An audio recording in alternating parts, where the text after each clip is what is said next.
Imagine trying to do something good for your body, like make a high-protein smoothie for breakfast or after a workout, only to find your protein powder is full of junk. Heavy metals, artificial sweeteners, and chemicals you can't even pronounce. It is frustrating when you try to do the right thing, but instead you just end up adding to the toxic burden in your body. As someone who cares deeply about what goes into my body, as well as the patients that I work with, I believe that what we consume regularly needs to support our health, not silently sabotage it. That's why I use Puri. Their protein powder is made from clean, high-quality ingredients, and it's third-party tested for heavy metals and contaminants because they don't just say it's pure, they actually prove it.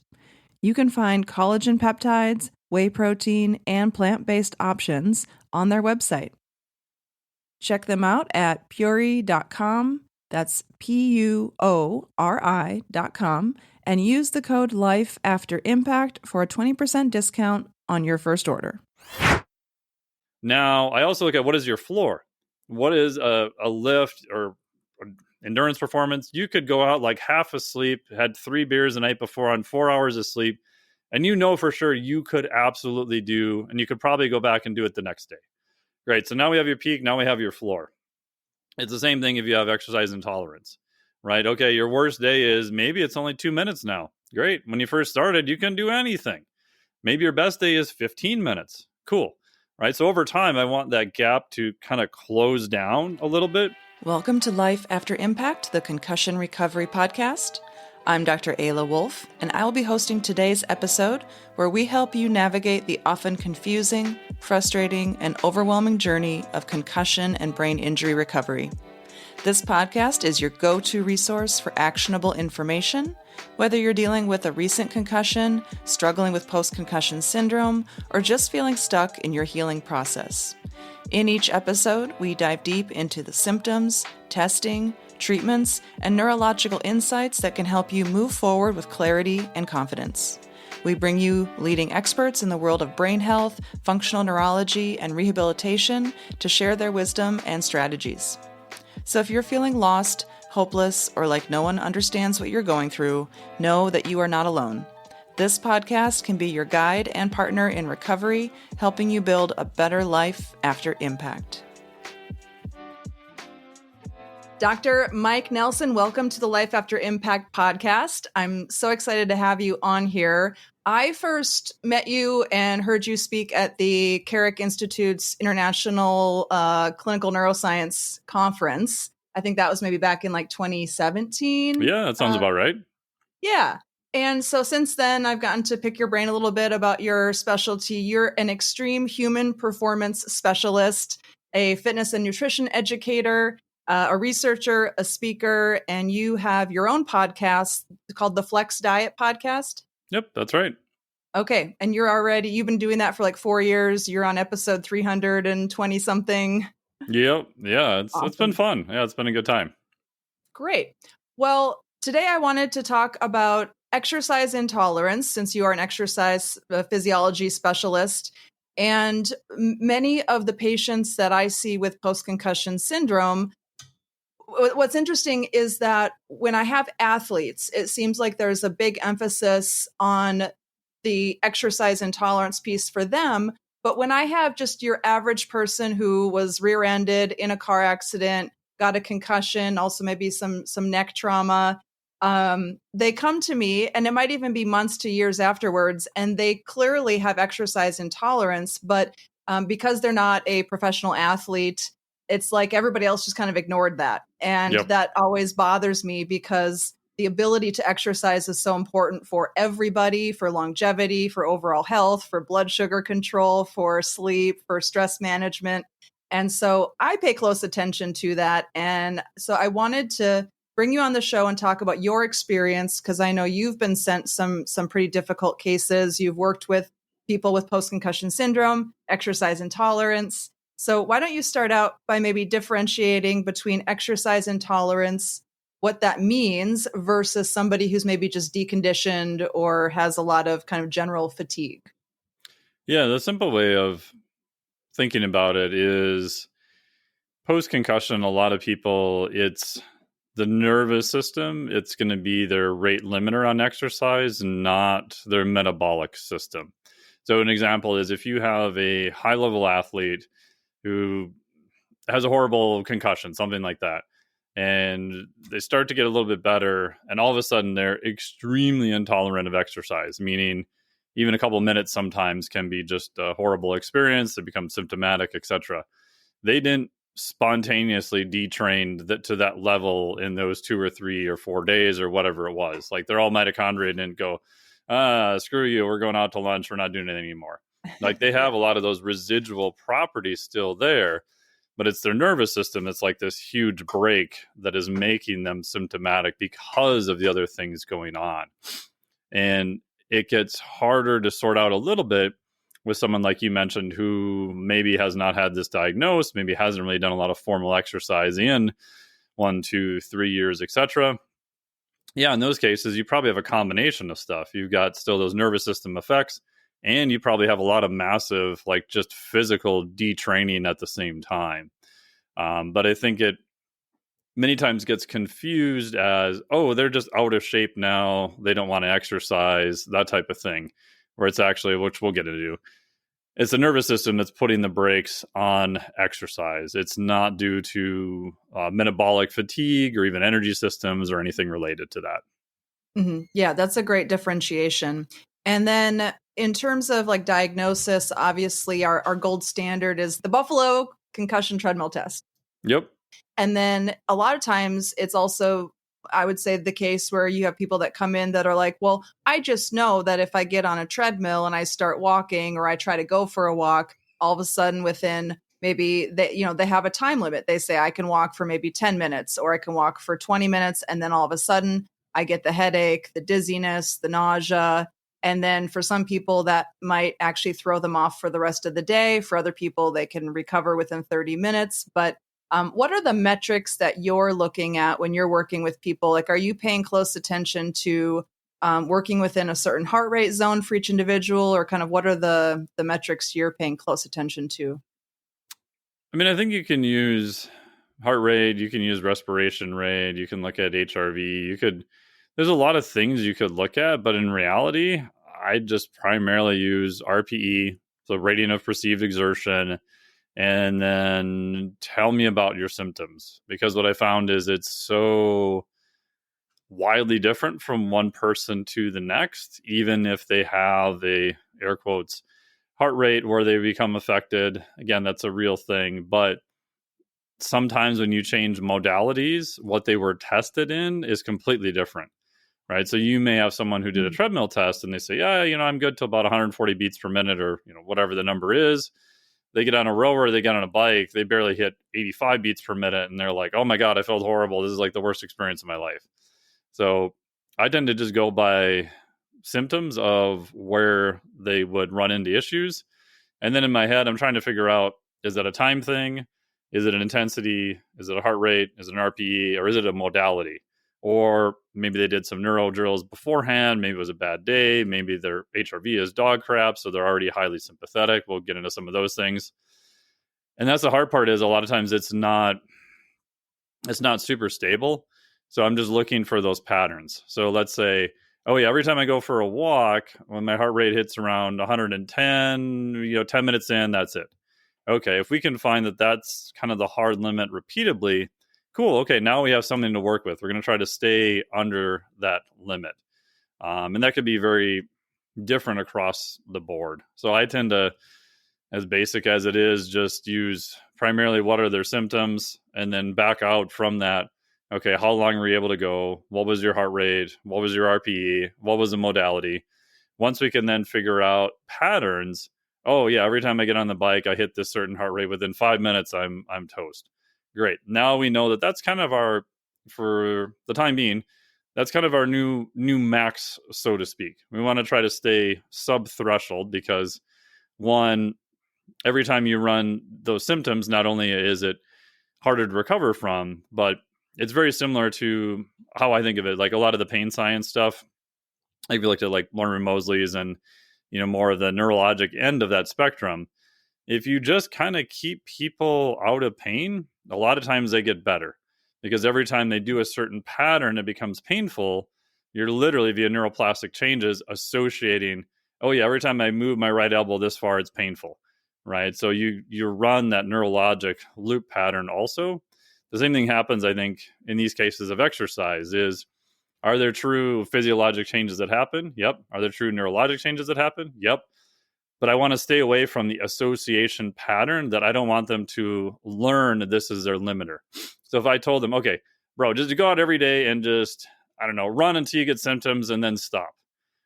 Yeah, they're learning that, okay, at this point, I'm always going to have symptoms, and they'll actually start regressing. Like that'll become sooner and sooner and sooner because their brain's trying to protect them. It says, hey, you idiot, we told you this was a bad thing, so we want a bigger safety margin. So now 8 minutes is not going to be good. Now 6 minutes is not going to be good, right? The same thing, you have people repeating the same pain patterns over and over. It's really hard to get them out of that loop because they have that constant association all the time. So part of what I'm trying to do is to not have that association, have it go the reverse.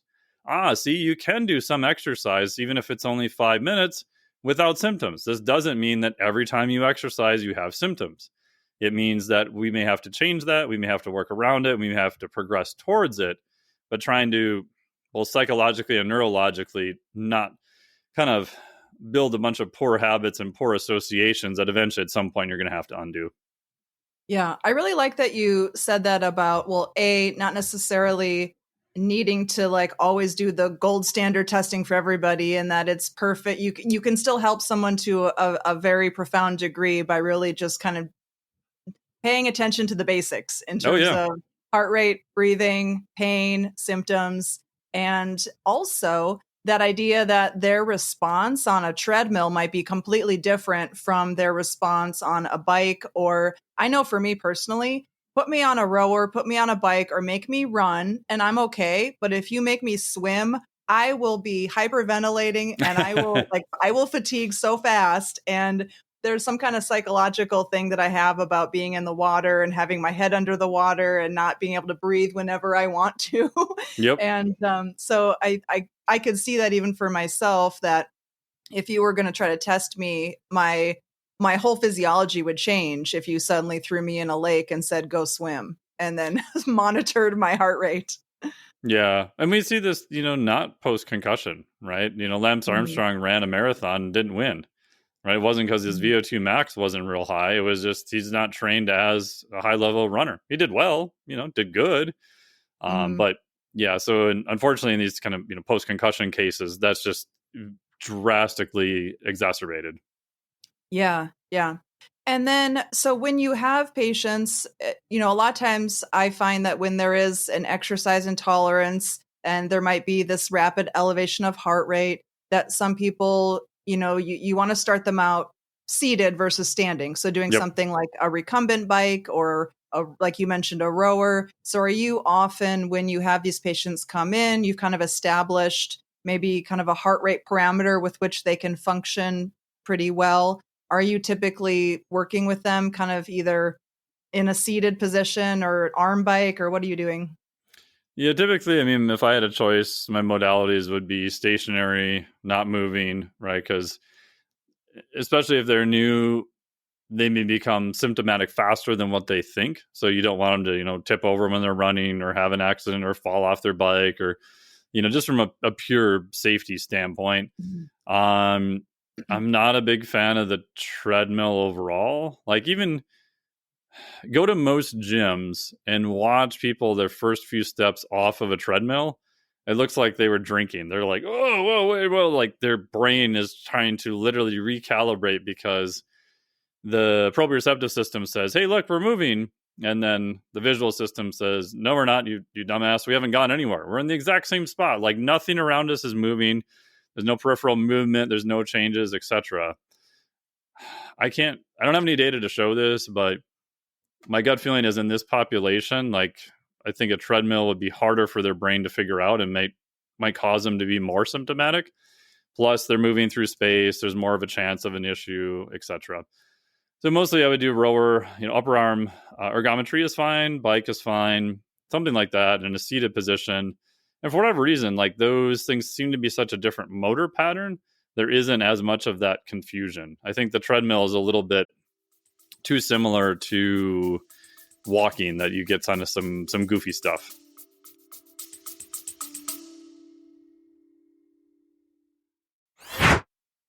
I've been drinking Purity coffee now for over 2 years.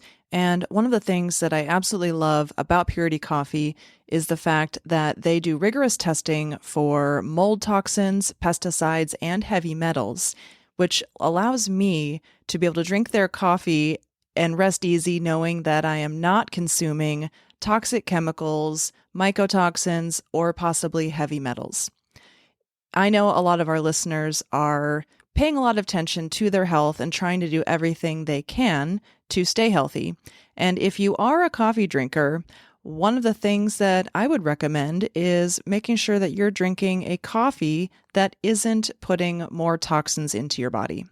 If you would like to try Purity Coffee, you can get 20% off your first order using our promo code LIFEAFTER20 by going to puritycoffee.com and entering that in the promo code box at checkout.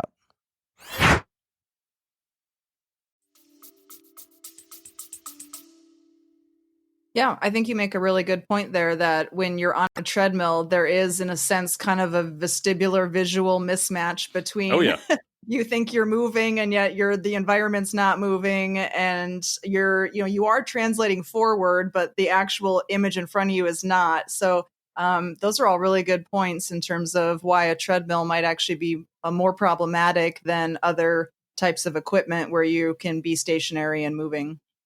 Yeah, and as far as I can tell, and I'm not 100% sure on this, I think the use of the treadmill was just the crossover from the exercise phys world, where early on all they really had was treadmills, and then they had bikes. So a lot of labs now still, like, their main mode of exercise testing is just treadmill. Mm-hmm. Yeah, that's interesting. And then I know that you do some heart rate variability Mm-hmm. testing, or how are you kind of paying attention to that with people? Because I know you do some work in person with people and some work remotely. Yeah, I think in this population, the hardest part is basically just figuring out what is the cost of the thing you had them do, right? And Mm-hmm. you can grade that by looking at acute symptoms. You can grade that by looking at symptoms after. Sometimes they're delayed 20 or 30 minutes. Sometimes they don't really know until the next day in rare cases. So I always have them do an AM heart rate variability. So for people listening, heart rate variability is a marker of status of the autonomic nervous system. How much are you on the parasympathetic versus the sympathetic side? And while it's not perfect, it gives us an idea of, did we really kind of overcook their system the day before, right? So if their HRV the next day is very low, so when you lose fine scale variability, that is a sign of more sympathetic stress, then okay, it could be a lot of things because HRV won't tell us what the thing was, but it is very accurate saying, okay, due to your autonomic nervous system, something was very stressful yesterday. So I'm probably going to move back what we did for exercise. Again, see if we can get under that threshold and make sure HRV is relatively stable day to day. And I think that works well to determine the cost. And then also to kind of, because I want something that's not always symptomatic. Like, I want to know how they're feeling, but at the same time, I don't, in a perfect world, I don't want them to be focused on that all the time. It's like the check oil light on your car. Like, I only want to know if the oil's low. Like, don't tell me every day the oil's fine, right? I don't need to know that. Like, yeah, Mm-hmm. we want to know your symptoms, but I don't want to be so hyper focused on that that's the only thing we look at. It's like, don't look at don't think of a purple cow. It's like, oh shit, I thought of a purple cow, right? The thing you're constantly talking to them about subconsciously, you're just going to be reminding them. So sometimes I'll tell them, like, hey, they're like, I don't feel so good today. How do I do it? I'm like, just try it, and we'll look at your HRV the next day and see how it goes, right? Mm-hmm. So I want to try to give them some other marker or some sort of safety net that, yeah, if this is not going in the right direction, we're not just going to tell you to suck it up and watch 4 more David Goggins videos and just try harder, right? We're going to look at an actual physiologic marker to see, oh, wow, for whatever reason, it says your physiology is stressed. Okay. If that goes on for a couple more days, let's look at it. Let's try something else. It could be nutrition related. It could be some of the neuro drills they're doing. It could be the exercise, could be modality. It's a little bit tricky to figure out what it is. But we're at least going to look at it because we have very good data to show that the cost was high.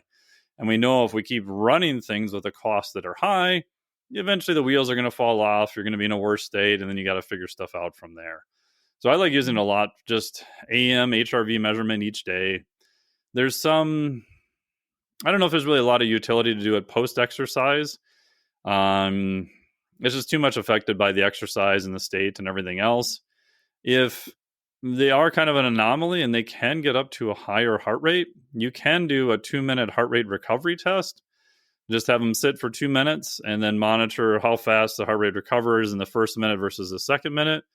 That's a very accurate test for what's called parasympathetic reactivation. You can see if that's normal or abnormal.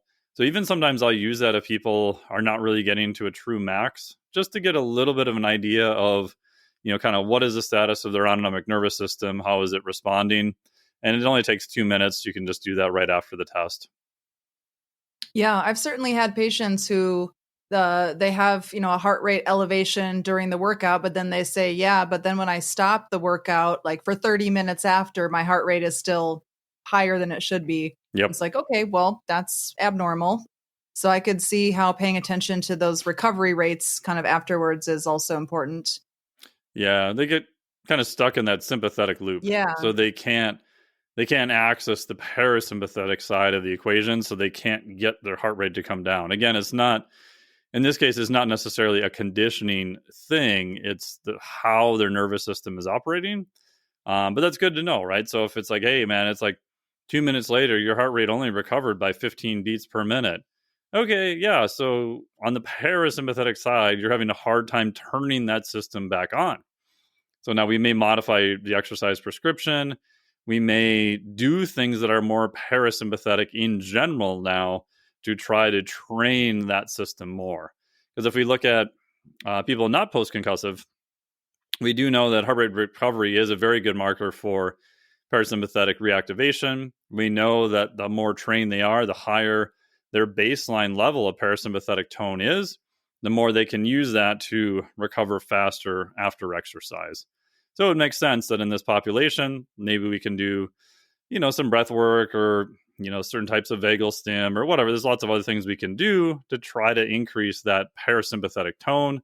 You combine that with, if their heart rate variability measurements normally at baseline are just dog crap, they're very, very sympathetic. Cool. That gives us some data now of a direction that we kind of want to go. Mm-hmm. And do you have a certain favorite device that you recommend to people who want to keep track of their heart rate variability?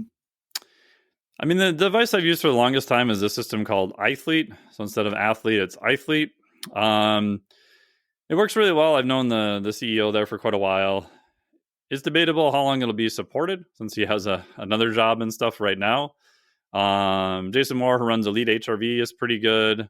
HRV for training is good, which is Marco Altini.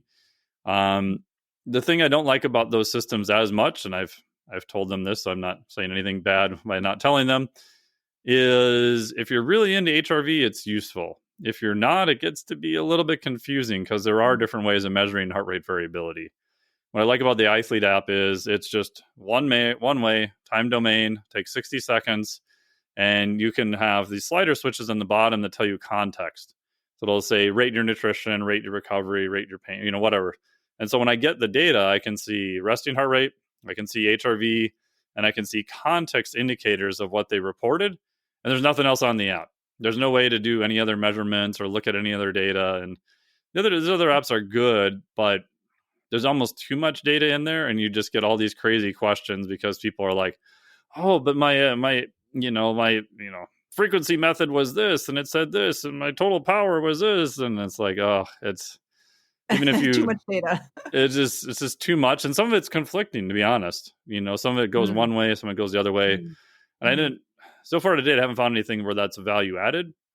There are other devices, like I have a Garmin watch, Apple does HRV, I have an Aura ring, Aura does that. I'm testing like 2 other devices right now too. Yeah, I got the Morpheus, so I have. Yeah, Morpheus is great. Tell Joel I said hi. I love Joel. I used to have the iThlete, and then I lost it. So the iThlete is like the little blue like finger sensor thing, right? That you plug into your phone. Yeah, it used to At be a least finger that's what it sensor, was or back you in can, like 2016 when I think I had yeah, one. yeah. But yeah, you can just run it off a Bluetooth heart rate strap. Mm. Yeah. Okay. The one caveat I will say is that the hard part about HRV is everyone and their brother is sticking HRV into everything now. And if you don't know how the measurement is done, when the measurement is done, and what are the limits of the measurement, it gets to be kind of hard.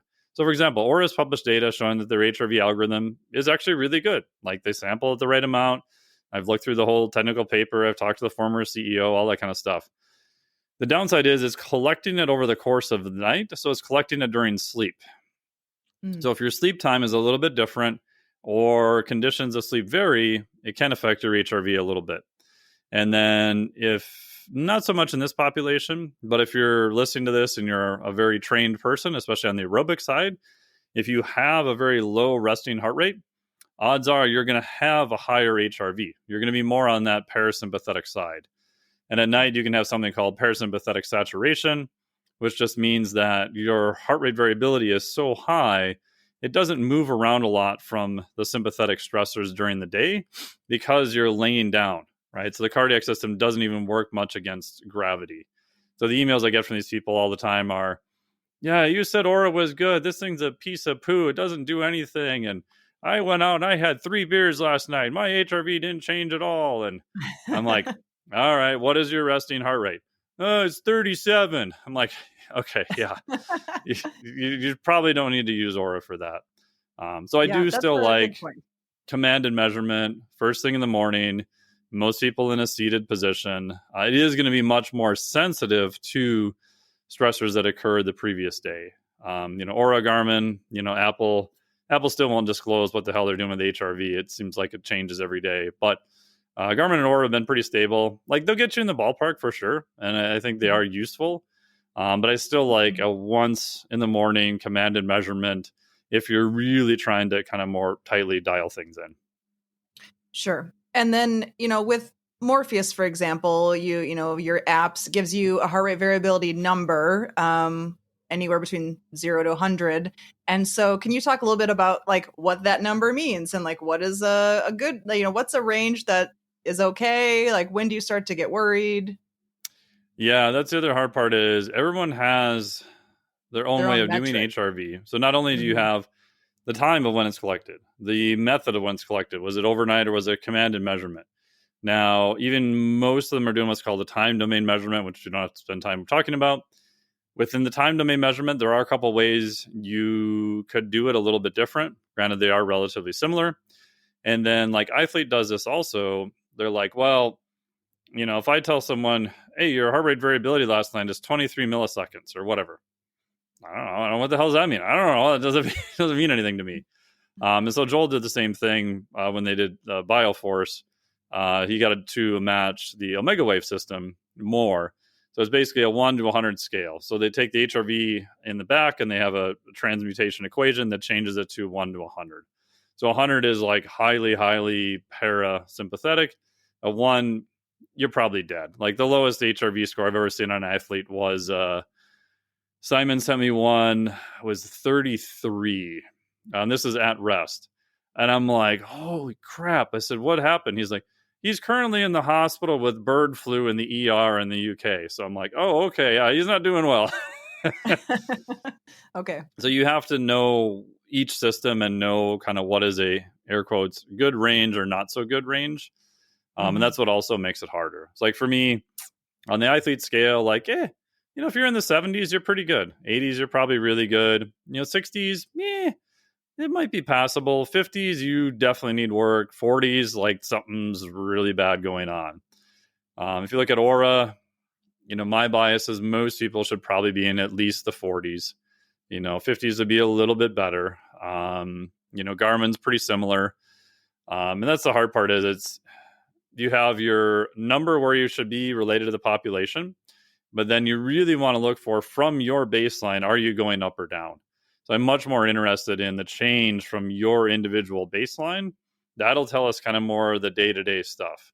Where your number is will kind of give us an idea of, health parameters and things like that. Like I've seen some pretty scary low numbers on Aura where I'm like, okay, yeah, I saw one 2 weeks ago that was in the single digits. I'm like, you're scaring the crap out of me. Like there's something going on. And you talk to the client, like, oh, he sleeps 4 hours a night and he travels East Coast, West Coast. And I'm like, okay, yeah, he definitely needs to work on that. Definitely in full on sympathetic mode. Oh, yeah. Yeah. Mm-hmm. Yeah. Okay. Well, that's really helpful, I think, to know and for people to hear that, like, device to device, there are differences in what these kind of numbers and algorithms might mean. And I think with iFleet, don't they kind of code it as like red, yellow, green? Like when you're in the Yep. green, you're good. Don't worry about it. So there's also a bit of a color coding system that just makes it a little bit more easy to say, all right, I don't have to worry about this. Yeah. And most of those are doing that, comparing your number now compared to an average. And the athlete one is pretty accurate. Like green's always been pretty good. Amber, yeah, caution. Like, you might do your same training, you might change something, and then red on that system is definitely red. Like rarely have I seen red on that system be an error. Aura does some stuff a little bit different because it's looking at multiple different things that go into the total readiness score and that type of thing. I don't use that score, to be perfectly honest. Clients like it. They're like, oh, look at this. But you have to know what goes into that score, and certain things are weighted more heavily than other things. So, for example, on Aura, if you fall asleep watching TV, it may say you weren't asleep, but it may give you like an hour and 10 minutes latency. And that may not be a true latency because you didn't technically go to bed at that point yet, but they heavily weight latency in the algorithm. So you can edit that and change it, you'll see your score, go up quite a bit. So I like looking at just the raw numbers. What's your respiratory rate, resting heart rate, HRV, body temp on there is super, super useful. And once you know how to interpret those and just kind of generally what they mean, just look at those and you're probably going to be better off. Yeah, got it. And then I know that you often work with people who have already seen maybe a number of different physical therapists. And so then they come to you, they're referred to you for exercise intolerance after a concussion. And so now you have to kind of troubleshoot with these more complex cases. Like, okay, they've kind of done, some of the kind of standard protocols that might be done in physical therapy. So how are you approaching like those more complex cases differently when you've got somebody who doesn't necessarily, they're not able to tone their nervous system so quickly, or with these kind of standard return to exercise protocols? Yeah, I mean, my biggest pet peeve, and I understand why we have protocols. It's not that all protocols are bad. It's that, hey, we did the treadmill test and we found, they're symptomatic at this rate. And then they have a protocol that says, oh, you should be able to do 20 to 30 minutes at X heart rate. The person's like, no, I get symptomatic doing this. And a lot of times it's unfortunately the healthcare provider enforcing a protocol that clearly is not working. Right. And not necessarily their fault per se, but then because of the negative associations, you're actually, tending to make people worse. You tend to drive up their sympathetic tone. Sometimes by the time I get people, there's been more than one case where I've been like, okay, Bob, your job today is you have a rower at home. Great. I want you to sit on the rower. Don't even put your feet in the straps. I don't even want you to row today. I just want you to sit there and do a long exhale and monitor your heart rate and do that for 2 minutes and then let me know. And they're like, what the hell are you talking about? This is the stupidest thing I've ever done in my life. How is this going to help me with exercise? I'm like, because everything we've tested so far makes you symptomatic. Like 30 seconds made this person incredibly symptomatic. So let's just get your nervous system acquainted with the machine, the environment, the thoughts of potentially doing exercise. Let's make sure that's stable first, and then we'll actually have you start to exercise. And they think I'm just a complete Looney Tune. But you have to go sub-threshold. You have to get under the threshold they're doing. If they're becoming intolerant and massively symptomatic within 10, 20, 30 seconds, there's not really any lower you can go, right? Or I might change modality, or I'll tell them, whatever device you were using before, if at all possible, like don't use that again. I don't want any neurologic associations with that piece of equipment. I get it if it's the only one you have, there's not much you can do. But If that was at your gym and you have access to one at home, use the one at home. Change the music, change the environment, anything to make it to literally tell your nervous system this is something different, so we can kind of like erase the little etch-a-sketch thing and just kind of start over again. And most people won't go far enough down to Mm. start. Like I've had Mm. people refer to like, I don't know what to do, man. They can't even do 20 minutes of exercise. I'm like, 20 minutes, man, that might be a shit ton for that person. Have you thought about maybe trying 18 or 10 or 5? Like, oh, but they're not going to get any effect then. I'm like, well, true, I get it. Like, you can't have someone only exercise for 30 seconds a day the rest of their life and expect miraculous things to happen. But if they're becoming symptomatic and they're having issues, like you have to go and regress the thing to some degree somewhere. So that's just like my biggest pet peeve.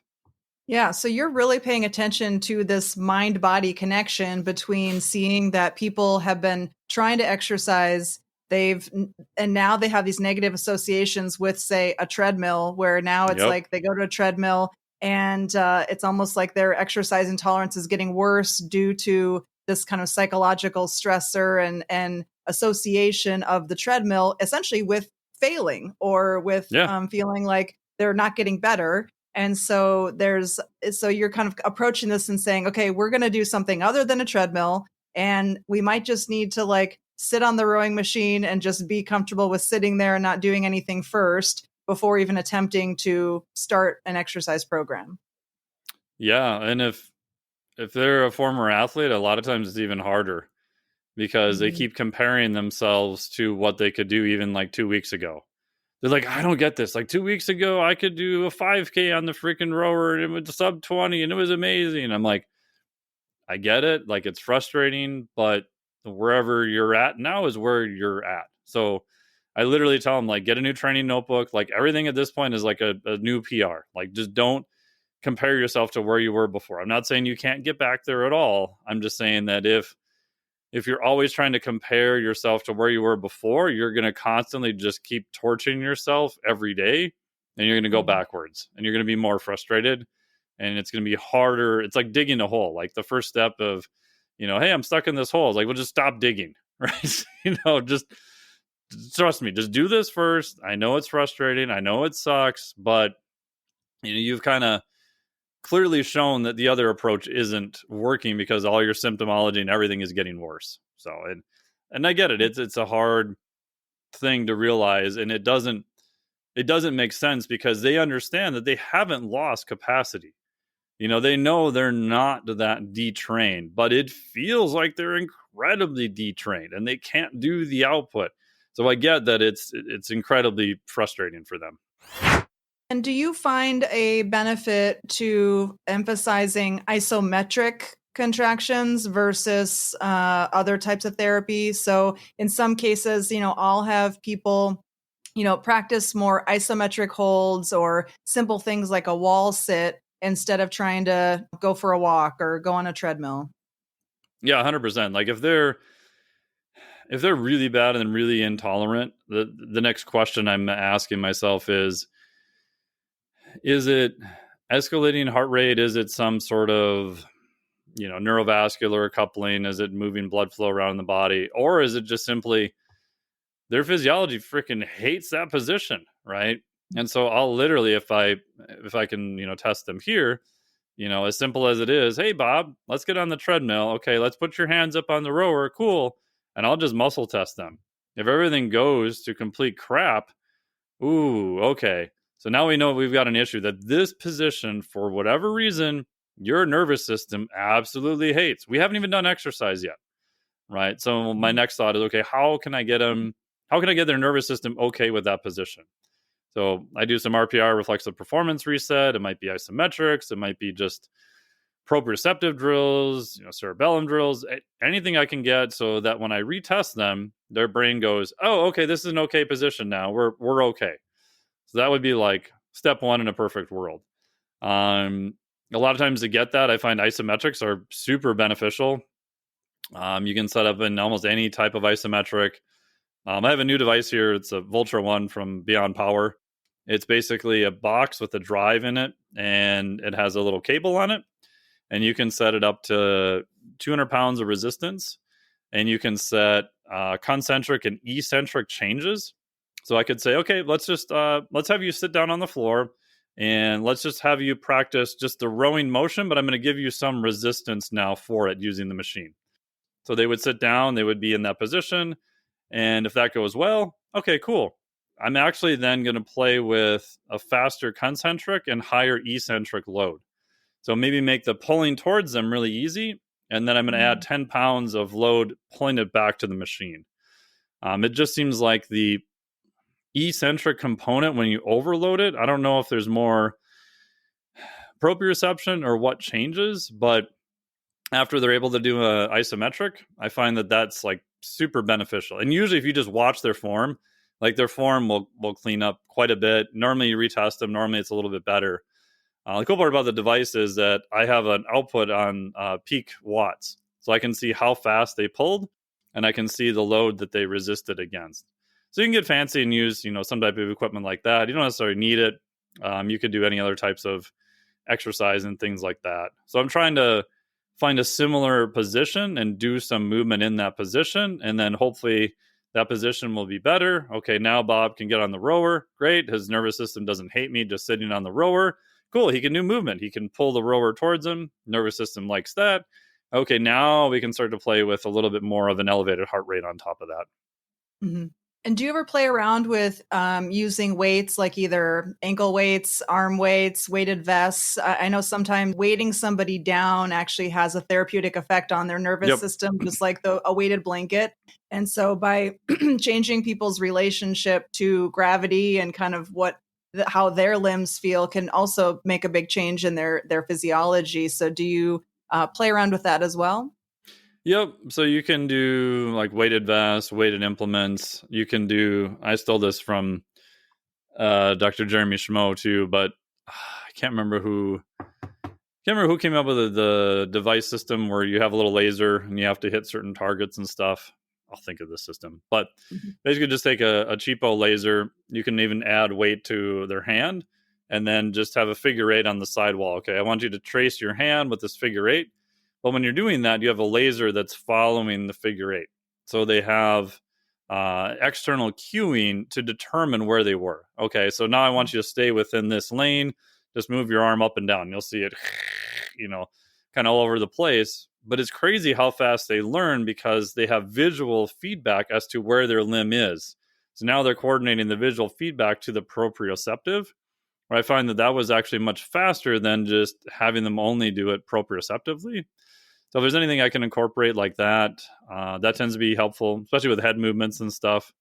I have an iron neck device that looks like this weird halo you put on, and it just provides just enough resistance. So now they have a little bit of resistance to play against, and that sometimes will clean up different movements.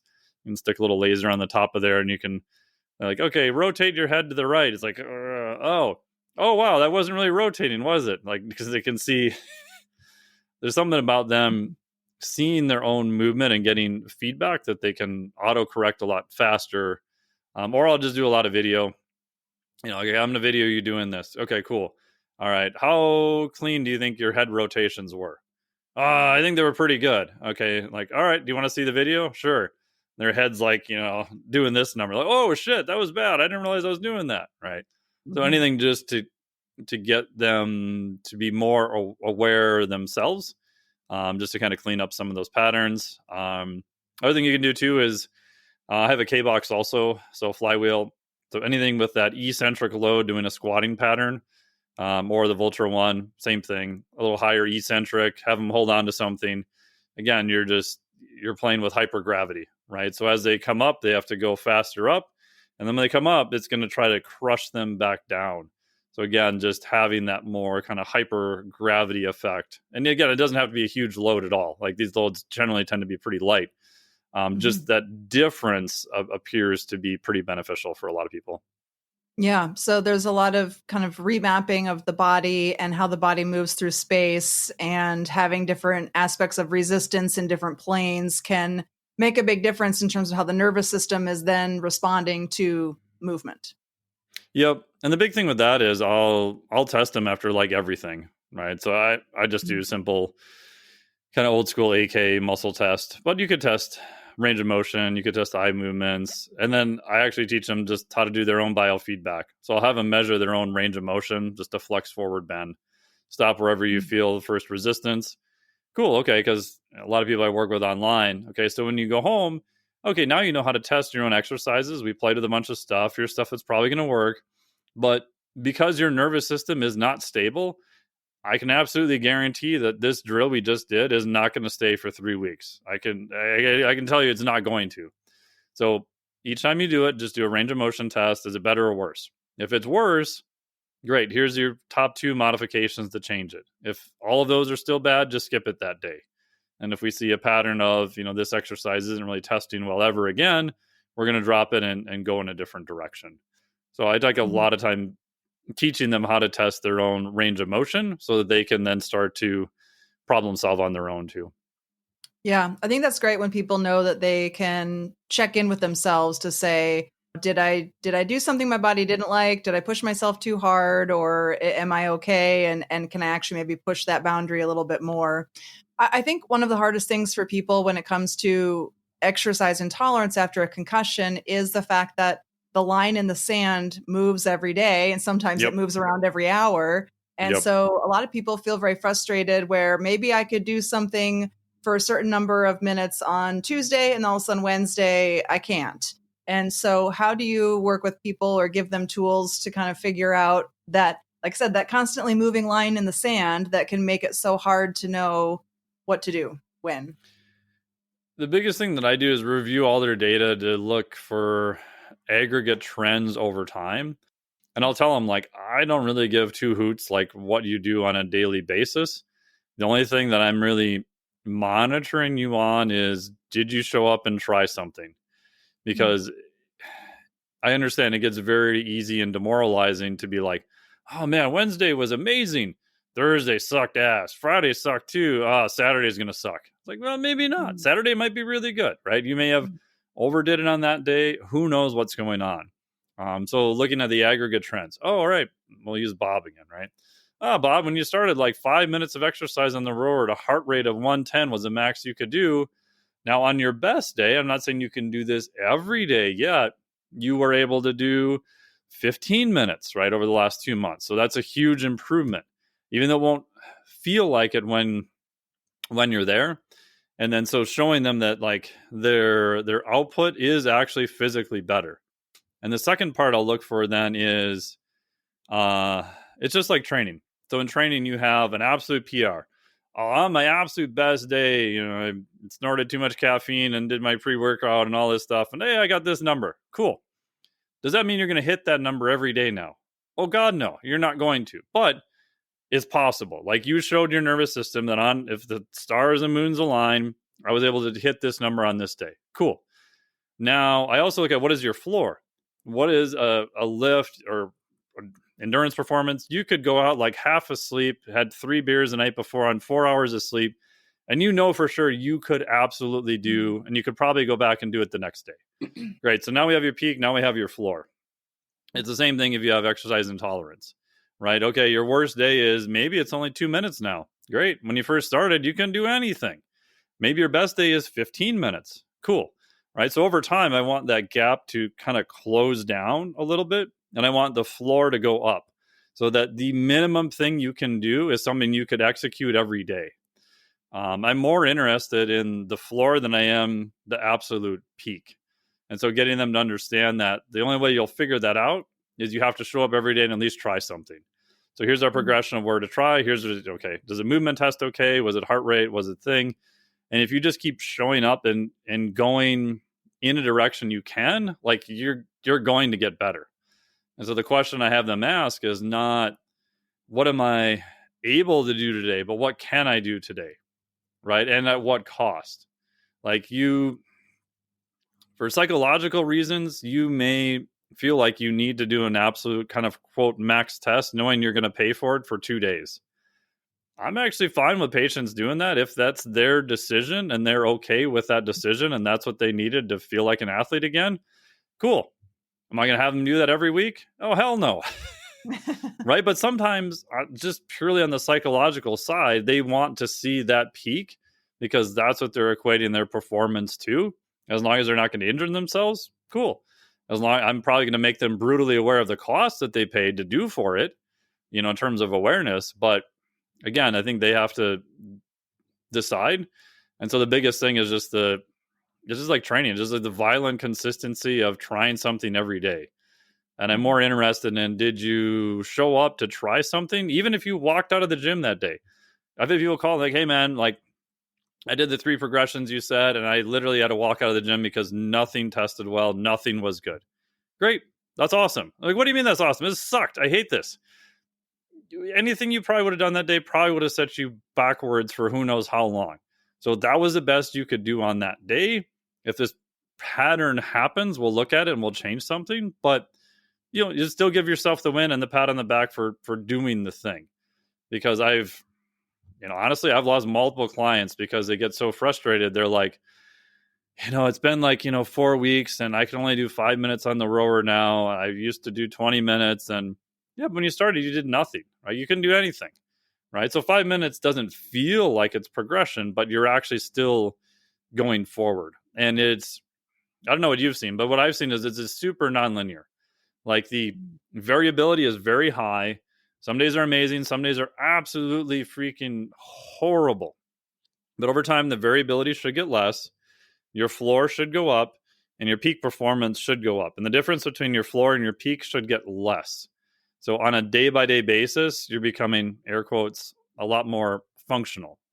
But the hardest part is when you have a bad day, it feels like all your days are bad days, right? It's hard to remember all the progress you've made when you're like, man, I just drove 20 minutes to the gym. I did all this stuff and I have to walk out now, right? Mm-hmm. So a lot of it is just getting them over, some of those peaks and valleys just to keep going. Because the beautiful thing about physiology, both from physiology and neurology, is that everything is more plastic than what I think we realize. Like the one thing I've learned over the years is that it's hard to understand how freak athletes are until you've been around them.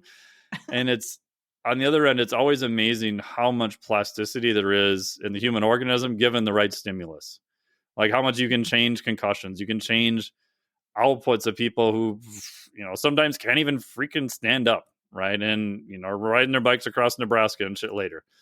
So it's amazing to me just how much plasticity and how much the organism can change given the right amount of inputs. Thanks for listening in to part 1 of my interview with Dr. Mike T. Nelson.